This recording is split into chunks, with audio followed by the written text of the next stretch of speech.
Alors aujourd'hui, je vais vous parler des Voyages du fils de Jacques Abeille, qui est un livre qui m'a été recommandé lors de mon expédition à Blaye. On suit Ludovic l'Indien, qui est un jeune homme qui a grandi dans une ville où son père était une personnalité illustre, qui a laissé derrière lui des écrits.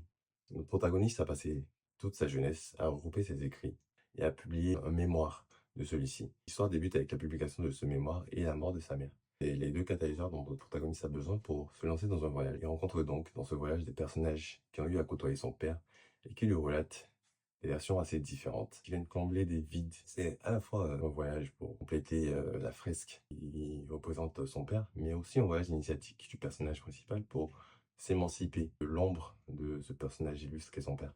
Et voilà, du coup, c'est une lecture assez atypique. On se trouve dans un univers de fantasy où il y a déjà d'autres entrées. Donc on le remarque très vite quand on commence l'histoire, qu'il y a des éléments qui sont pas du tout ou très peu clarifiés par l'auteur. D'un côté, je me dis qu'elle aurait été plus fluide cette lecture si j'avais lu les autres entrées. Et de l'autre côté, je ne regrette pas parce que ça rendrait la lecture plus intéressante. Certes, fastidieuse au début, mais quand les détails étaient mentionnés, d'un côté, ça me perdait, mais en même temps, ça attisait ma curiosité. Et donc, la curiosité force à tourner les pages et à continuer la lecture.